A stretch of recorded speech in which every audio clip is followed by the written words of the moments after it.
खुळा आहेस का तू दामो? माझं कलिग अजय मला वेड्यात काढत होता. आम्ही दोघेही एका नामवंत रिअल इस्टेट कंपनीत सेल्स मॅनेजर म्हणून काम करायचो. कुठं आहे माहिती आहे का आमची साईट? एका जंगलात. जंगल म्हणजे प्रॉपर जंगल बरं का. भोरच्या पुढे साधारण 40 किलोमीटरवर जवळजवळ 200 एकराचं जंगल आहे. पण डेव्हलप केलेलं. शहराच्या जंजाळात राहून पकलेल्या ज्या लोकांना सुरक्षित राहून काहीतरी थ्रिलिंग करावं असं वाटतं त्यांच्यासाठी इथे फार्म हाऊस आणि गेस्ट रूम बांधलेलं. बांबू हाऊस आणि टेन्ट्स पण आहेत. विकत घ्या नाहीतर रेंटवर. ज्याला जे आवडेल ते त्याच्यातच त्याने राहावं. 2 दिवस निवांत यायचं. शौक असेल तर शिकार करायची, नाहीतर जंगलात राहायची मजा अनुभवून रिफ्रेश होऊन आपापल्या घरी जायचं. बोर गावातली 4-5 कुटुंब तिथं दिवसा कामाला येतात. आपल्याला हवं ते खायला प्यायला करून देतात. सगळी व्यवस्था बघतात आणि रात्री गावात परत जातात. साईटवरचे स्वयंपाकीन मीरा, तिला सगळे मीराताई म्हणतात.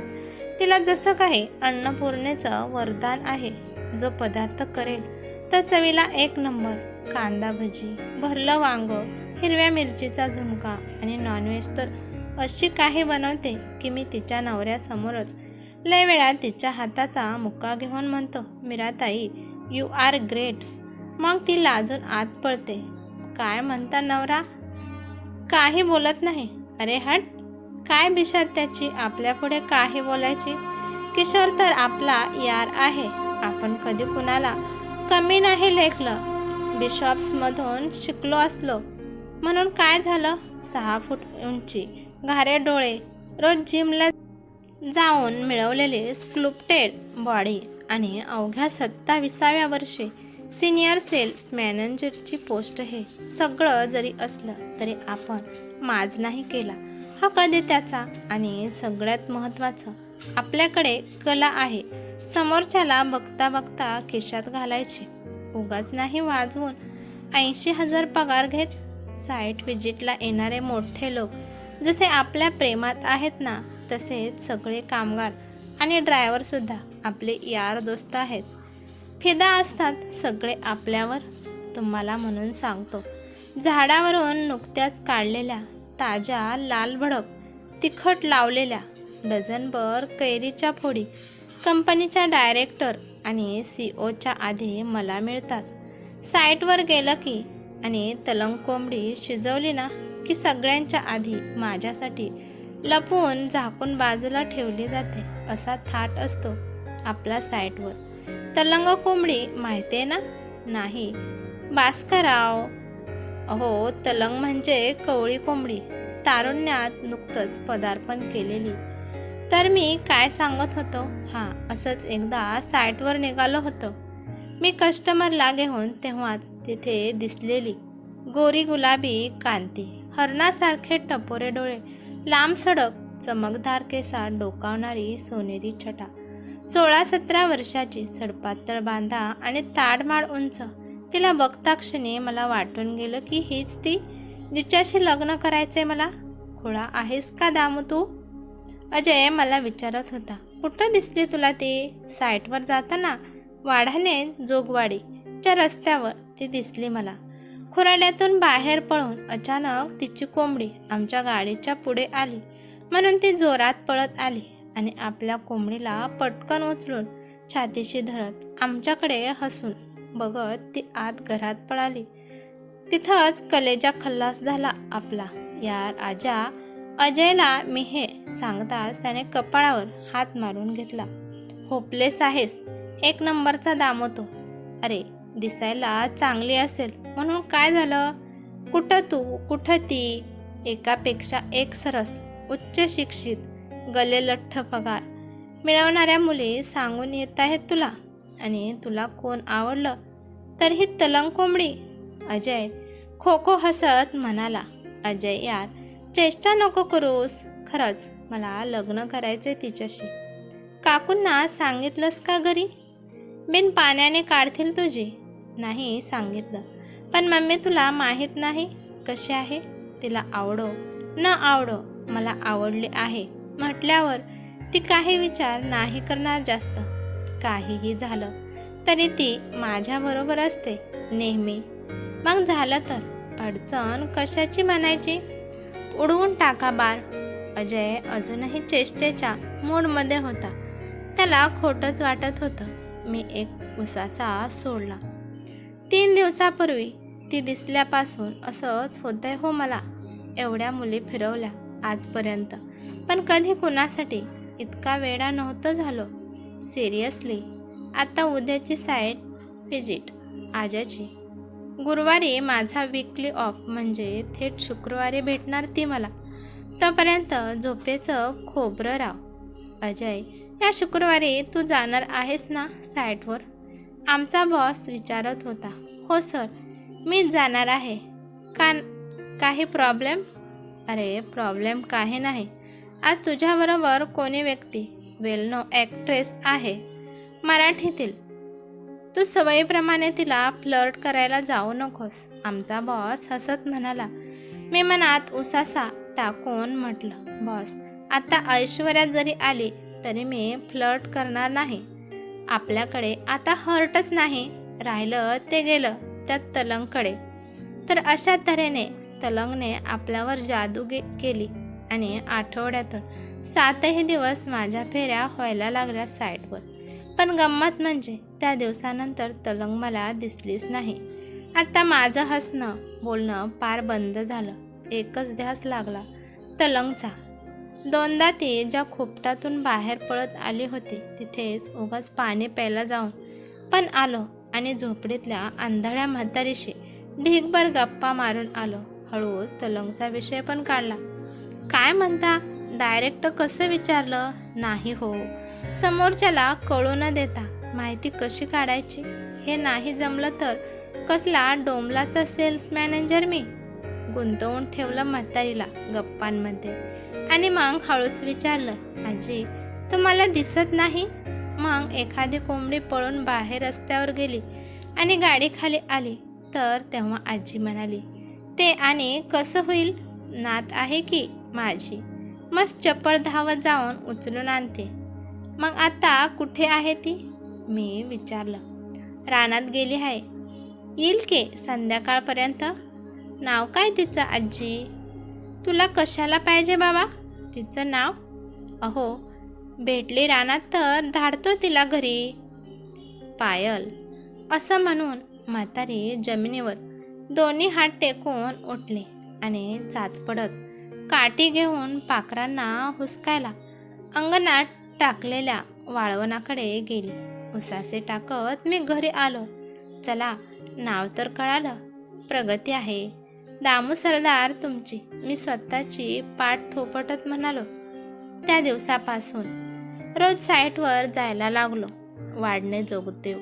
रस्ता आला की विश्रांती घ्यायला म्हणून गाडी थांबवायची आणि चहा पिता पिता चौकशी करायच्या.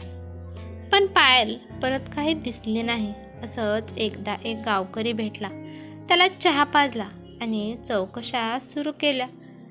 समोरच्या झोपडीतली आजी एकटीच राहते का हो? नाही बा, पोरगा आहे की तिचा आणि नात बी आहे तिला. कुठं असती नात? बापा बरोबर जाती नव का रानात? पायल. अंग अशी तुम्हाला बरीच माहिती दिसते या म्हातारीची आणि नातीची. काय राव, काय विचार?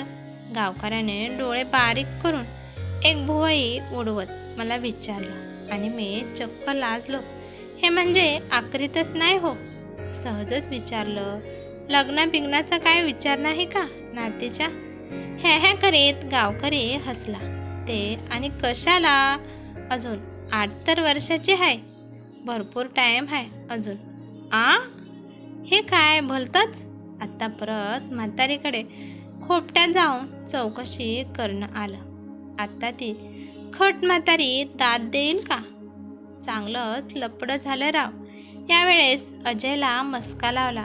नाही नाही म्हणता म्हणता तो 2 बियर आणि 1 नॉनव्हेजवर तयार झाला. अजय 1 नंबरचा डामचिक आणि खतरूड आहे. एक गिराहीक पटवता येत नाही त्याला. म्हातारी कसली दाद देती. आला तोंड वेंगाडून. आता मलाच काहीतरी खटपट केली पाहिजे.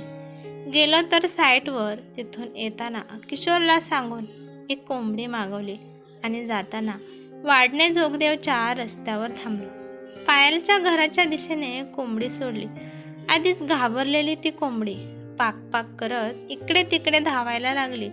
मग ती पळत तिच्या मागे गेलो आणि तिला पकडली.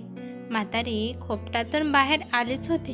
तिच्या हातात कोंबडी देऊन म्हणालो, घ्या आजी तुमची कोंबडी. आली असती आता गाडीखाली. चक माझी नाही ही. हाताने चाच पडत ती म्हणाली, आत्ता आली का पंचायत. मी कुठे घरी घेऊन जाऊ कोंबडीला. मम्मी म्हणेल आता कोंबड्या पाळायच्या का मी. परत नेऊन साईटवर सोडावी म्हणून मी तिच्या हातातून घ्यायला गेलो.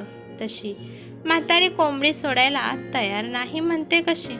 आता आलीच आहे आपण होऊन तर राहू दे इथंच. डॅम्बिस म्हातारी. आजी तुमची नात कुठं दिसत नाही. गेली का रानात. आता आज गेली की. स्वयंपाक करत होती इतका वेळ. 8 वर्षाच्या नातीला स्वयंपाक येतो. मी पण डामचिकपणे विचारलं. 8 कुठली मस्त 18 वर्षाची आहे. सगळी कामं करते की. आता लग्नाला आली नव्ह का. तू आणि का बाबा चौकशा करतोयास नातीच्या माझ्या. आता मी आनंदलो बागडलो. म्हातारीच्या पुढ्यात मांडी घालून बसलो. आजी मला लग्न करायचंय तुमच्या नातीशी. तुमच्या नातीला मी खूप सुखात ठेवेन. मी एक चांगल्या घरातला कमावता चांगला मुलगा आहे. मी उगाचच केसावरून शक्यतो पुढचं झुलो न विस्कटता हात फिरवला. सभ्य चेहरा करत म्हणालो. म्हातारी विचारात पडली. संध्याकाळी तिचा बा आला की बोलते म्हटली आणि मी तरंगतच घरी आलो. मम्मीला सगळं सांगायचं असं ठरवून. पण मम्मी म्हणजे भारीच आहे आपली. तिला आधीच माझ्या बदललेल्या वागण्यावरून संशय आल्यामुळे तिने अजयकडे सगळी चौकशी केलीच होती. अजय पण चोंबडला होता तिला सगळं तर ती त्याच्याबरोबर जाऊन तिकडे चौकशी करून आलेली. फक्त मी आपण होऊन विषय काढायची वाट बघत होती. तिने तर माझी विकेटच उडवली. मला म्हणते तुला भास झाला. पायल नावाची मुलगी लहान आहे 8 वर्षाची. मी पैजेवर तिला म्हटलं की मी आजच म्हातारीशी बोलून आलो. तर मला म्हणते म्हातारीला खूळ लागलंय. असं कसं राव. म्हातारी खुळी असली तरी मी खुळा नाही ना. या माझ्या डोळ्यांनी पाहिली तिला मी. आणि ती तिच्या खोपटात जाईपर्यंत बघत होता आम्ही एकमेकांना. आणि मम्मी म्हणते की ती नाही. आज महिना झाला मी मुक्काम ठोकून आहे म्हातारीच्या खोपटात. मी आणि म्हातारी सोडून सगळे म्हणतायत की पायल नाही. ती 8 वर्षाची परकरी पोर इकडून तिकडून नाचते माझ्यासमोर. तिचा बाप, मम्मी गावकरी, अजय आमचा बॉस, झालंच तर किशोर, मीराताई ड्रायव्हर, सगळे आळीआळीने येऊन मला समजावून सांगतायत. पायल नाही तिचा बाप. तर मला म्हटलं की या पोरीच्या जन्माआधी तिला एक मोठी बहीण होती. तिचं नाव पायल होतं. ती गेल्यावर 10 वर्षांनी ही झाली म्हणून हिचं नाव तेच ठेवलं.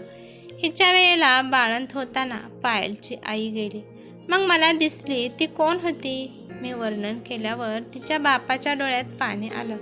म्हणतो अशीच दिसायची माझी पोर. शक्यच नाही. मी देव मानत नाही तसं भूतकेतही मानत नाही. ती मला दिसली, माझ्याकडे बघून हसली आणि याच घरात पळताना मी तिला पाहिलं. ती येईलच कधी ना कधी असा मला ठाम विश्वास वाटतो. पण या बाकीच्या लोकांमुळे राव कधी कधी बॅलन्स जातो. एकदम वाटतं हे म्हणतात तेच खरं असेल तर. मग मी असेल नसेल तेवढं बळ एकवटून तिला हाक मारतो खूप कळवळून. विचारतो, पायल खरंच तू अस्तित्वात आहेस ना ग. तर दामूला लागलेली लग्नाची ओढती काही त्याची पूर्ण झाली नाही. ही कथा कशी वाटली ते मला कमेंट करून नक्की सांगा. अशाच नवनवीन कथा ऐकण्यासाठी चॅनलवरती नवीन असाल तर चॅनलला सबस्क्राईब करा. धन्यवाद.